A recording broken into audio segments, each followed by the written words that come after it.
Hello all of you students.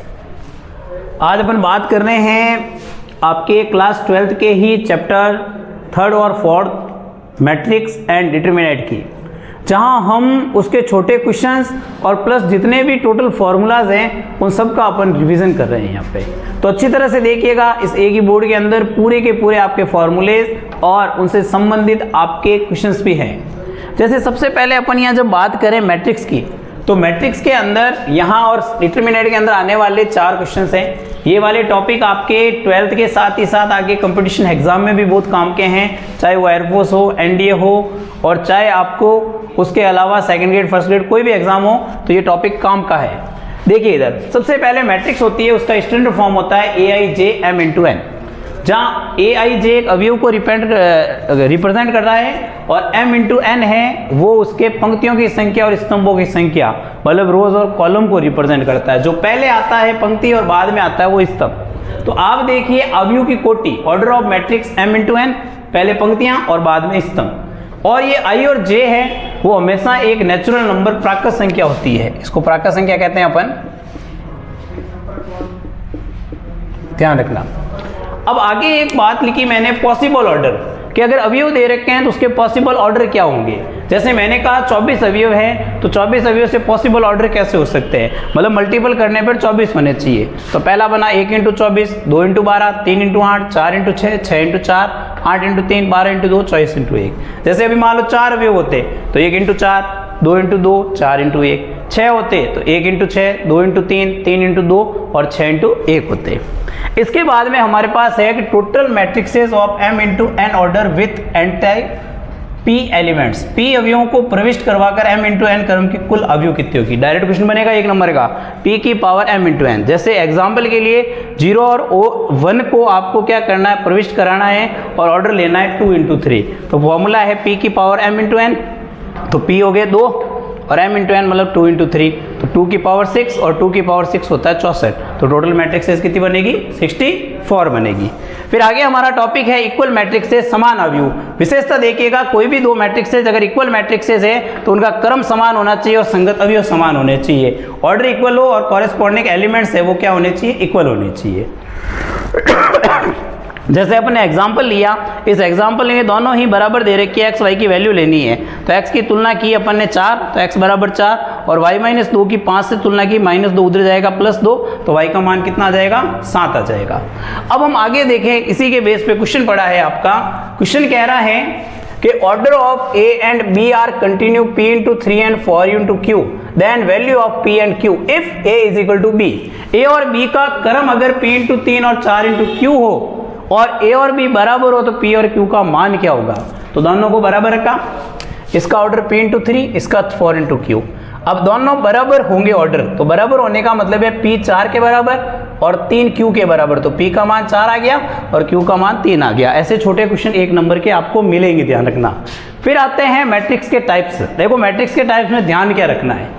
जैसे row matrix है तो आपको क्वेश्चन पूछा जाएगा रो मैट्रिक्स का ऑर्डर क्या है, तो ऑर्डर होता है 1×n, क्योंकि पंक्तियों की संख्या 1 होती है। कॉलम मैट्रिक्स, तो कॉलम मैट्रिक्स के अंदर ऑर्डर होता है M×1, क्योंकि स्तंभों की संख्या 1 होती है। फिर आता है स्क्वायर मैट्रिक्स, क्या भाई स्क्वायर मैट्रिक्स की कंडीशन क्या है, तो पंक्तियों की संख्या और स्तंभों की संख्या बराबर होती है, M = N। तो ये डायरेक्ट आपको कंडीशन याद रखनी है, ध्यान रख लेना, क्वेश्चन पूछा जाएगा इनसे छोटा आपके। अगला है डायगोनल मैट्रिक्स के विकर्ण अवयव। विकर्ण अवयव में क्या होता है, विकर्ण को छेड़कर सभी शून्य। जैसे ये विकर्ण बने हुए हैं तो 1 0 0 0 2 4 0 0 0 3, तो इस विकर्ण को छोड़कर सभी क्या होंगे, शून्य होंगे। तो आप यहाँ पर देखें कि विशेषता लिखें तो इस अवयव को कहा जाएगा A11, इसको A22 और इसको A33। तो कहने का मतलब ये दोनों ही जब बराबर होते हैं तो मान 0 नहीं, तो I और J बराबर तो AIJ ≠ 0, और I और J बराबर नहीं तो AIJ = क्या होगा, 0। इस बात को अच्छी तरह से ध्यान रखिएगा कि डायगोनल मैट्रिक्स में I और J बराबर हो तो AIJ ≠ 0, और I और J ≠ 0 हो, नॉट इक्वल हो तो AIJ हमेशा 0 होगा। फिर हमारे पास आता है n क्रम की विकर्ण अवयव में शून्यों की संख्या। शून्यों की संख्या मतलब इसको छोड़कर आपके 0 देखो कि ये 3 क्रम की है तो 6 शून्य है, तो n क्रम की होती है तो सूत्र याद रखना n² - n। आपसे डायरेक्ट पूछ सकता है कि 5 क्रम की कोई अगर विकर्ण अवयव दे रखे हैं तो शून्यों की संख्या कितनी होगी, तो आपको याद रख लेना है 5 स्क्वायर माइनस 5, तो 25 माइनस 5 कितने हो गए 20। फिर आगे एक बात आई ट्रेस के मैट्रिक्स का अगर आपको ट्रेस निकालना है वर्ग का या विकर्ण का, तो विकर्ण के अवयवों को जोड़ दो, ये विकर्ण के अवयव है इन सबको जोड़ दो, आपके ट्रेस आ जाएगा। फिर अगला पॉइंट लिखा मैंने स्केलर मैट्रिक्स अदिश अवयव। अदिश अवयव में क्या होता है कि विकर्ण के अवयव समान होने चाहिए, इसलिए i और j बराबर हो तो aij के, और नॉट इक्वल टू j हो तो वही मान 0 आएगा aij का। फिर नीचे आया आइडेंटिटी में एक ही मैट्रिक्स, तो i और j बराबर नहीं तो aij का मान 1, और बराबर नहीं है तब तो आ जाएगा 0, और बराबर है तब कितना आ जाएगा 1। तो आप यहाँ देखें डायगोनल में, स्केलर में और आइडेंटिटी तीनों में एक विशेषता सेम है कि i और j बराबर नहीं हो तब तो 100% है aij तीनों में 0 होता है, जबकि विकर्ण के अंदर क्या होता है नॉट इक्वल टू 0, अदिश में होता है k, और आइडेंटिटी में आपका होता है 1।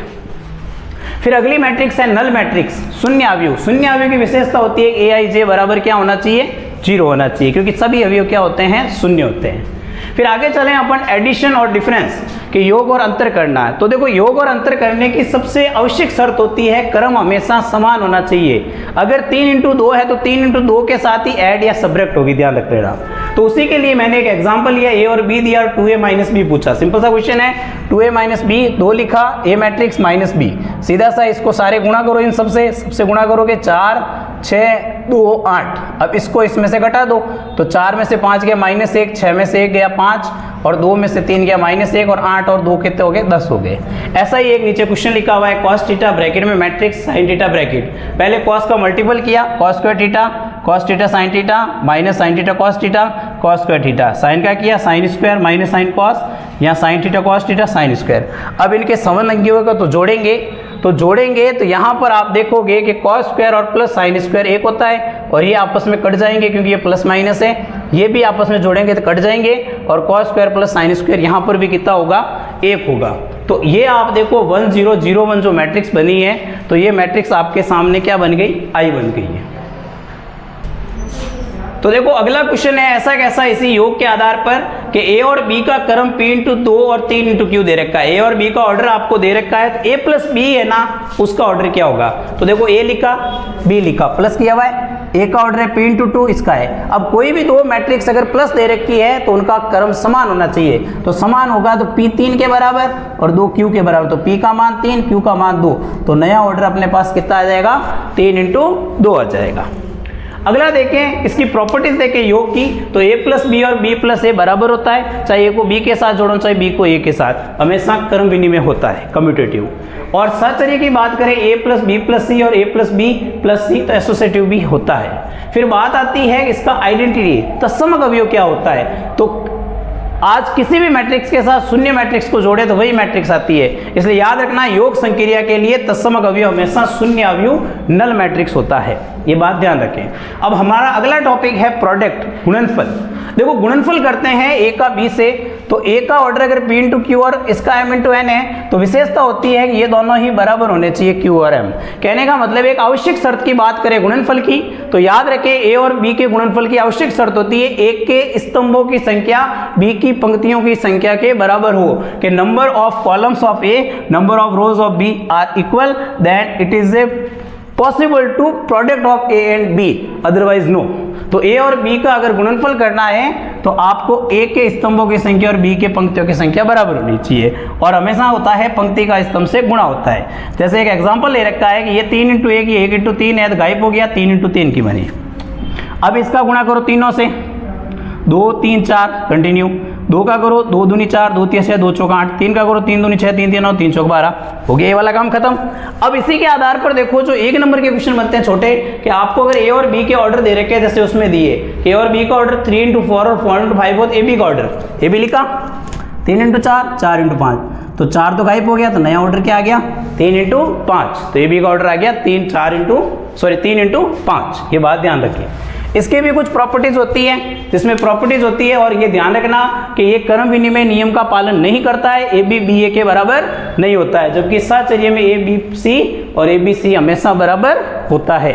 और साथ में इसमें आइडेंटिटी की बात करेंगे तो इसकी आइडेंटिटी होती है आइडेंटिटी मैट्रिक्स इकाई अवयव, क्योंकि इकाई अवयव का गुणा करने पर ही हमें इसके बराबर प्राप्त होता है।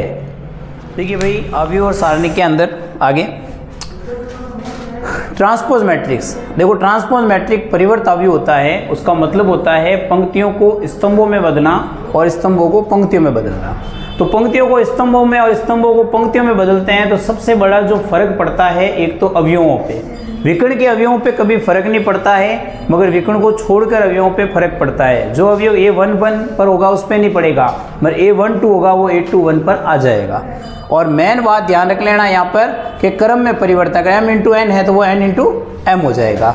जैसे एक छोटा सा एग्जांपल लिया कि यदि a का क्रम 4 इंटू 3 हो तो a डैश का क्रम कि order of a is 4 into 3, तो ऑर्डर ऑफ a डैश, तो a डैश में उल्टा कि 4 इंटू 3 है तो क्या हो जाएगा 3 इंटू 4।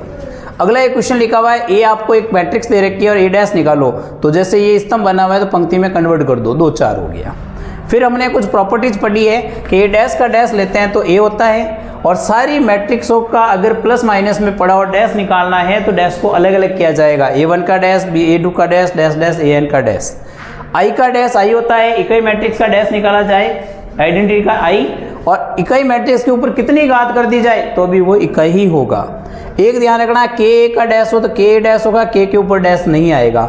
और सारी मैट्रिक्स अगर गुणे में पड़ी है तो उनका डैश उल्टा होगा, an डैश फिर an माइनस डैश ऐसे चलता रहेगा। तो जैसे क्वेश्चन लिखा value of a b dash c dash, तो आप ध्यान रखो कि इसमें से सबको उल्टा लिखना शुरू करो। पहले c को लिखो उसके ऊपर डैश, फिर b को लिखो तो b का डैश है उसके ऊपर डैश, और फिर a का डैश। अब c डैश रह गया, b डैश का डैश क्या होता है a, जैसे ये b तो c dash b a dash इसका आंसर आ गया।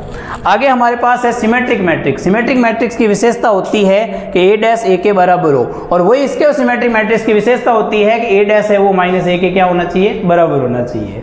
अब आप यहाँ देखोगे क्वेश्चन लिया गया कि एक मैट्रिक्स दे रखी है और हमें अगर ये सिमेट्रिक सममित कहा जाए तो एक्स वाई की वैल्यू, तो आप ये देखो x जो अवयव है वो पहली पंक्ति का दूसरा, तो a12 पर है तो a12 a21 के क्या होगा बराबर, तो a21 अपने पास 5 है तो x का मान क्या हो गया 5। ऐसे कैसे ये y देखो, y है आपके दूसरी पंक्ति का तीसरा अवयव, तो ये वापस होगा तीसरी पंक्ति का दूसरा अवयव, तो वो कितना है 2, तो y का मान कितना हो जाएगा 2। ऐसा ही हमने ये क्वेश्चन लिया आपके स्क्वायर सिमेट्रिक में। स्क्वायर सिमेट्रिक में क्या होता है उसका विपरीत होता है। तो जैसे यहाँ पर मेरे को x की वैल्यू निकालनी है तो x वैसे के वैसे वहाँ पड़ा है, जैसे a12 पे तो वो a21 के बराबर होगा मगर उसका विपरीत होगा, तो a21 पर -2 है तो x का मान क्या आ जाएगा +2। ऐसे कैसे a31 पे पड़ा है y तो वो बराबर होगा a13 पर 5, तो y का मान क्या आ जाएगा -5। तो सममित में बराबर होते हैं और विषम सममित में अवयव विपरीत होते हैं। और विषम सममित की एक सबसे बड़ी विशेषता ये होती है विकर्ण का प्रत्येक अवयव शून्य होता है, और विकर्ण का प्रत्येक अवयव शून्य होता है तो कभी आपसे क्वेश्चन पूछ लिया जाए कि विकर्ण के अवयवों का योग क्या होगा विषम सममित में, तो शून्य होगा। इस बात को आप ध्यान में रखें। आगे एक बात आपको सबसे मेन इंपॉर्टेंट ध्यान रखनी है, शून्य अवयव है वो सममित और विषम सममित दोनों होता है। अब ये तो सारा काम हो गया मैट्रिक्स से संबंधित। अब अगला हमारा पॉइंट आता है सारणिक डिटरमिनेंट। डिटरमिनेंट में देखो सबसे पहले सॉल्व करना, जैसे ये 2 × 2 की है तो इसको क्रॉस सॉल्व किया जाता है कि कॉस का साइंस, कॉस का जैसे यहाँ कॉस से और साइन का साइन से, जैसे अपन वजूर गुणा क्रॉस मल्टीपल, तो कॉस कॉस से हुआ कॉस स्क्वायर, इसका इससे हुआ बीच में माइनस होता है तो minus minus plus sine square theta. अब अपने पास सर्वसम्य का आइडेंटिटी है कि cos square theta plus sine square theta एक होता है। अब आप देखो अगर यहाँ बीच में माइनस आ जाता, अगर ये प्लस होता तो माइनस आता, तो cos square minus sine square यही फॉर्मूला cos 2 थीटा हो जाता।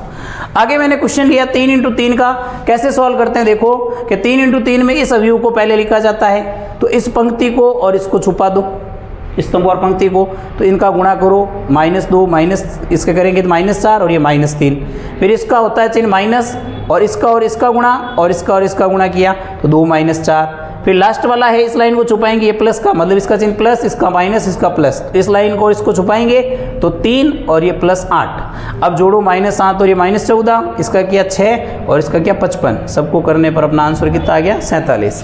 अब हमारे इसी के आधार पर क्वेश्चन दे रखे हैं कुछ वैल्यू निकालने के लिए, जैसे क्वेश्चन दिया ये वाला, हम इसका गुणन करेंगे x², इसका करेंगे 36, इधर किया 12 -36, तो ये 36 और ये 36 कट जाएंगे सेम है। अब x² बराबर 12 तो x बराबर ±√12, √12 को लिखा जा सकता है 4 × 3, 4 12 2 हो गया तो x का मान आ गया ±2√3।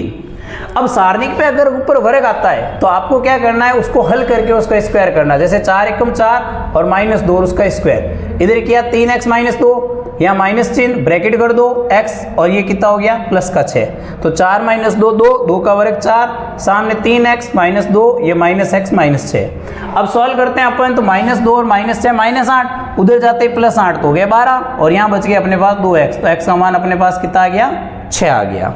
तो ये आपने देखा यहाँ पर सारणी को कैसे हल किया जाता है, 2 क्रम की 3 क्रम की और कैसे अननोन वैल्यू की जाती है। अब मेन बात आई है अपने पास कि सारणिक होता क्या है, तो ध्यान रख लेना सारणिक वर्ग अवयवों से संबंधित संख्या है, ठीक है, और number which is related to square matrix. पूछा जा सकता है सारणिक कौन सा अवयव होता है, तो याद रख लेना बहुत इंपॉर्टेंट क्वेश्चन है, एक वर्ग अवयव होता है।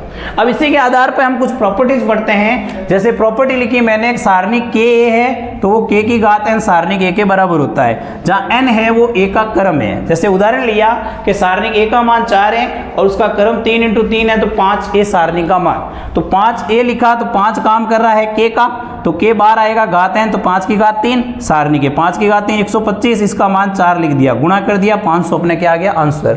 ऐसे कैसे नीचे एक और प्रॉपर्टी लिखी कि सारणिक ए बी है वो सारणिक ए और सारणिक बी के बराबर होता है, तो कहने का मतलब कि सारणिक ए 3 और सारणिक बी 4 दिया, तो सारणिक ए बी निकालना, दोनों को गुणा कर लो, कितना आ गया 12। आगे देखिए पॉइंट आया हमारे पास माइनर और एडजॉइंट। देखो माइनर और एडजॉइंट में फर्क होता है चिन्ह का, माइनर में साइन का यूज नहीं होता और इसमें साइन का। अब उपसारणिक होता क्या है, माइनर के उपसारणी का मतलब है कि आपको जिस अवयव का निकालना है उस पंक्ति और स्तंभ को छोड़ दो, मतलब रो और कॉलम को छोड़ दो। आज मुझे अगर 3 का निकालना है तो इसको छोड़ दूं, 2 का निकालना है तो इसको और इसको छोड़ दूं। और मेन बात ध्यान रखनी है कि जैसे आज मान लो मैंने एक क्वेश्चन लिखा -2 का उपसारणिक बताओ, तो -2 कहाँ पे पड़ा है, यहाँ पे, तो इसका नंबर क्या है, दूसरी पंक्ति दूसरा स्तंभ, तो लिखा है M22।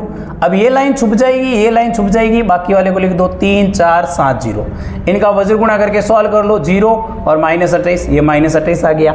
इसमें चिन्ह का प्रयोग नहीं होता है, इस बात को ध्यान रखना। जबकि इसी का अगर सेकंड होता तो यहाँ चिन्ह आता कि plus minus plus minus plus, तो वो प्लस का चिन्ह आता। अब यहाँ अपन को ध्यान रखना है कि ये 3 क्रम की थी तो ये 2 क्रम की हो गई। तो इंपॉर्टेंट बात ध्यान रखना कि if order of determinant is n then order of minor n-1। यदि सारणी का क्रम n हो तो उप सारणी का क्रम n-1 होता है। और कभी भी एक क्रम की आपके उप सारणिक नहीं बनेगी, कम से कम 2 ऑर्डर का चाहिए। ध्यान रख लेना n का मान है जो मिनिमम 2 होना चाहिए या उससे ज्यादा। एडजॉइंट आता है, फॉर्मूला याद रखना इंपॉर्टेंट है, आपसे पूछा जा सकता है कि aij बराबर -1 की घात i + j mij। तो mij तो वही उप सारणिक है। जैसे 7 का सेकंड पूछा, 7 यहाँ रहा, 7 का क्रम है दूसरी पंक्ति पहला स्तंभ, तो 821, तो इसको छुपाओ आप और इसको छुपाओ, तो -2 5 6 3 लिख दिए। अब चिन्ह की बात करें तो आप इसमें देखो फॉर्मूले में, तो -1 नंबर है 2 और 1, तो 2 + 1 कितने होते हैं 3, और -1 की घात 3 का चिन्ह क्या आता है माइनस, और ऐसे करो तो प्लस माइनस ऐसे करेंगे अपन, ठीक है। अब गुणा किया -6 और ये -30, और बार माइनस के कारण प्लस हो गया और आंसर आ गया आपके 36। देखिए आगे एक सारणिक पड़ी है A11 A12 A13 A21 A22 A23 A31 A32 A33, जिसका सारणिक मान को डेल से दर्शाया। अगर है ना यहाँ पर ध्यान रखना पंक्ति और उसी पंक्ति के सेकंड, स्तंभ या उसी स्तंभ के सेकंड लिए जाए तब तो मान डेल ही होगा, और अगर पंक्ति और सेकंड अलग अलग पंक्ति और स्तंभ के ले लिए जाए तो मान हमेशा 0 होगा। जैसे आप ये देखो कि A11 मतलब पहली पंक्ति, A12 पहली पंक्ति का, A13 पहली पंक्ति का, साथ में सेकंड भी देखो 11 12 13, मतलब पहली पंक्ति ली हुई उसके सेकंड लिए हुए हैं, तब तो वैल्यू आएगी डेल। जैसे यहाँ देखो A11 A21 A31, मतलब पहला स्तंभ लिया और साथ में सेकंड भी अगर पहले स्तंभ के लिए, तब तो वैल्यू क्या आएगी डेल। और अगर चेंज हो, जैसे मैंने यहाँ पर दूसरी पंक्ति ली है और सेकंड आपके सामने लिए हैं पहली पंक्ति के, तो वैल्यू क्या आ जाएगी 0। बहुत इंपॉर्टेंट क्वेश्चन है, ध्यान रख लेना। अगर आपके सामने सेम पंक्ति और सेम अगर सेकंड, सेम पंक्ति और सेम सेकंड, या आपको ऐसे कैसे वही आपको लिया जाए स्तंभ और उसी के सेकंड लिया जाए, तब तो वैल्यू क्या हो जाएगी डेल, और अगर अदर लिए जाए तो वैल्यू हो जाएगी 0। उसके बाद में जो एडजॉइंट निकालते हैं, तो एडजॉइंट का फॉर्मूला होता है कि जो भी सहखंडों से मैट्रिक्स बनेगी उस मैट्रिक्स का परिवर्त निकालेंगे, वो परिवर्ती कहलाता है एडजॉइंट। फिर याद रखना अपन को एडजॉइंट से ही ए इनवर्स ज्ञात करते हैं व्युत्क्रमणीय अवयव। ए इनवर्स ज्ञात करने का फॉर्मूला होगा adjoint A upon determinant A, और याद रख लेना determinant A is not equal to 0। कहने का मतलब है कि कोई भी मैट्रिक्स अगर व्युत्क्रमणीय अवयव है तो आवश्यक शर्त है उसकी सारणिक ए है वो 0 नहीं होना चाहिए। इस बात को ध्यान में रखना है अपन को।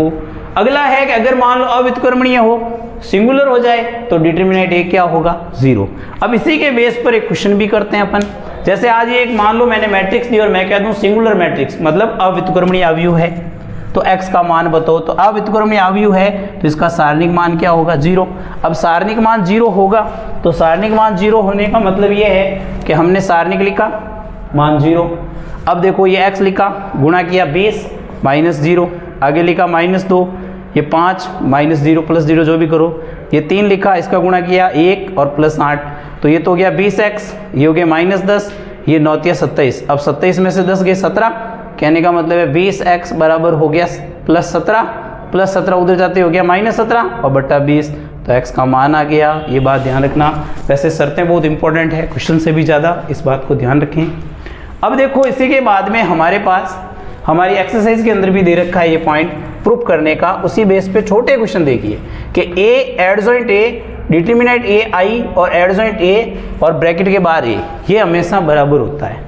ये आपको पूछ सकता है स्टेटमेंट भी कि भाई सही है या गलत है, ऐसा भी दे सकता है। ऑब्जेक्ट में पूछ दे, वन लाइनर पूछ ले, या आपको मान लो फिलिंग द ब्लैंक्स पूछ ले। अब इसके बेस पे मैंने क्वेश्चन बनाया कि यदि एक मैट्रिक्स ए दे रखी है जिसका ऑर्डर 2 × 2 है, मतलब एक अवयव दिया हुआ जिसका ऑर्डर है 2 × 2, और साथ में कहा उसका सारणिक मान 5, मतलब डिटरमिनेंट वैल्यू दे दी। अब डिटरमिनेंट वैल्यू दे दी मतलब डिटरमिनेंट ए 5 दे दिया, और ये कहता है ए एडजॉइंट ए, तो ए एडजॉइंट ए किसके बराबर होता है डिटरमिनेंट ए आई का मतलब यहाँ 2 × 2 कहा तो मैंने I2 कर दिया, 3 × 3 कहता तो I3 कर देता। अब वैल्यू निकाले, डिटरमिनेंट 5 है, I2 मतलब 2 × 2 की लिख दी, 5 का मल्टीपल कर दिया 5 0 0 5, ये आंसर आ गया।